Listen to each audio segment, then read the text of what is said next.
So for this video, I thought it would be interesting to actually try and get a recording put together. Me pre-race, you can kind of see what I'm saying and all this other stuff. And the wind was just so bad, it ended up going nowhere.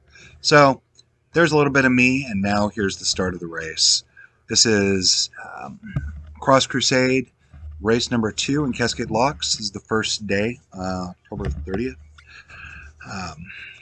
Did a little bit of a pre-ride on this, and even with a couple of races beforehand, there was just some real mud, peanut butter, closer to it, right in this thing. But the lead up was awesome. Hard pack, nice, wonderful. Separate everybody out.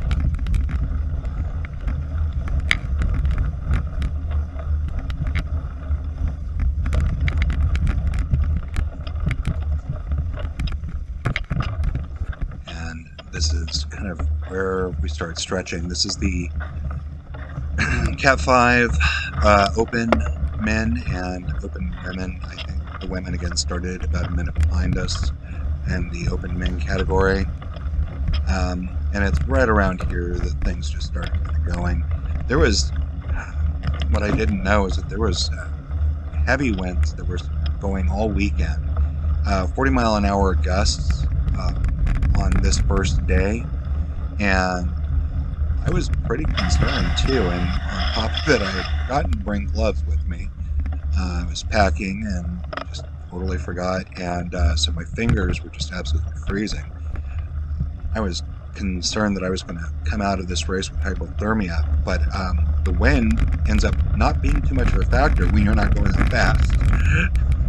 And to be honest, my fingers were kept warm just by the constant shifting, which, as I understand it, is sort of the history of cyclocross broadly. Just stay in shape off season by kind of getting out and moving around. What you're seeing here is just sort of a lot of usefulness in doing that pre-ride and just kind of seeing where the lines were. And I think I've gotten a little bit better at this point about following other people's wheels, and this really it was good. I mean, this was probably 2 inches of mud. My goal was just to stay in the saddle as much as possible.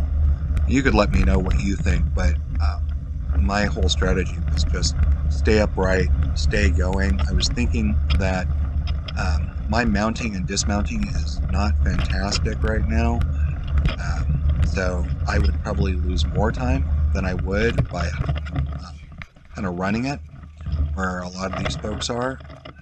And yeah, I mean, I started kind of hustling it a little bit here. I got stuck. I lost momentum. This whole first part of the track was it was kind of very sunny with a lot of these sorts of patches here. I don't know if they go out with, buckets of water before the race and just saturate some of the areas. I don't know if I want to know how the sausage is made.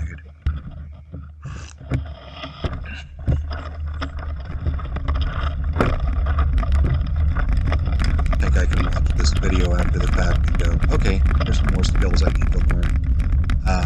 More confidence in flipping in, after getting off and really just sort of powering through.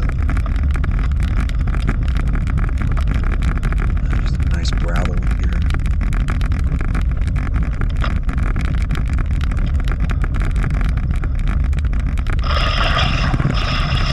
This actual section here ended up being kind of one of my favorite parts of the course on the first day. Just this entire bit that we're going to be going through. A nice kind of switchback here that I never quite figured out how to take right. So I just kind of pushed through and made sure I didn't fall. Then again, I mean, there's a couple of little logs in there that you kind of had to hop over. It just made it interesting for me. One of the women's racers kind of blowing past me.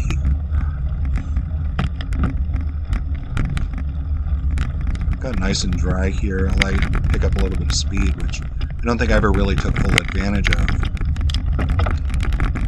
And then this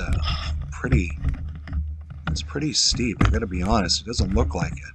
And because I don't want you just staring at my feet for the entire time. I'm speeding this up for kind of viewers who just don't want to look at the left-hand side of the ground as I carry my bike up this hill, which was very, very, very rocky, I gotta be honest. If anybody raced this and was able to power up that, my hat's off to you.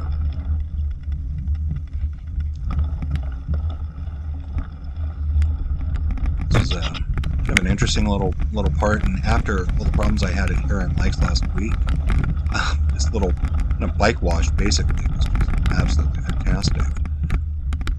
Coming out of that, back onto just nice hard ground again. A little bit of mud here again, nothing really too bad.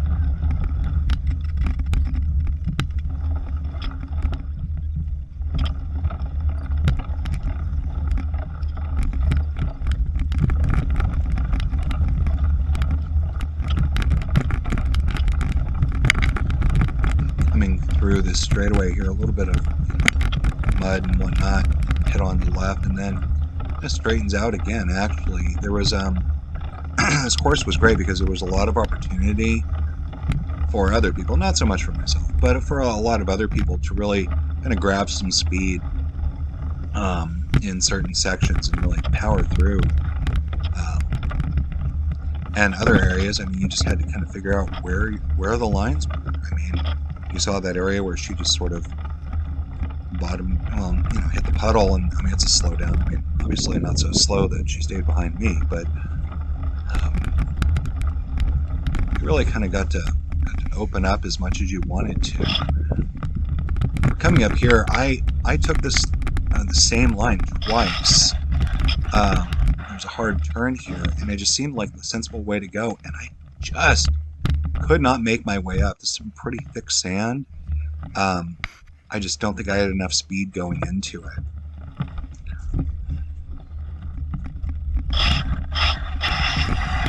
Those are curious too. I actually checked my tire pressure this time. I think I was running about 35, 36 psi on this. I swear I could have gone a little bit lower. But at Heron Lakes, I think I was at 47, and I just had rock hard tires, and I had a good deal more traction here. I don't know how the gravel folks are doing, but I was really able to work that out. I didn't have any slippage or anything.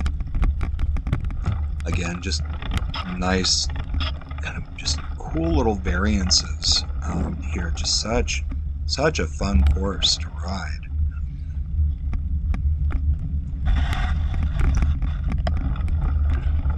More sand. Just a cool little pop-up where you're just kind of torquing through it.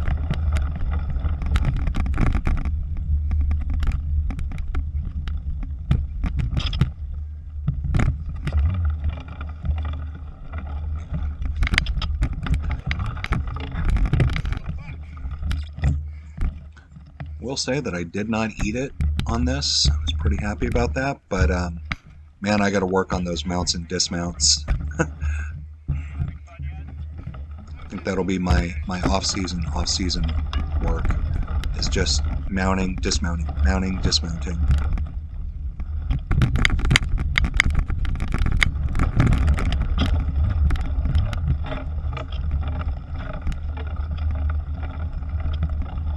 This looks a good deal steeper than it actually is, that little bit right there. Now we're kind of coming into the little switchbacks, heading just about ready to the first lap.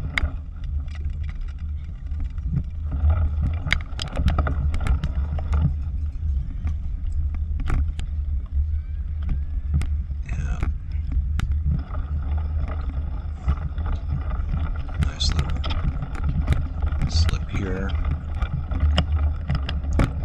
And what you're not seeing is at the end of this first lap, it kind of goes out again. And I just chose not to include it here for time. And there's a couple of, I want to say 16-inch barriers, maybe 12-inch barriers that, you gotta glide over. Well, glide for some. I just stumble for me. And that's lap 1.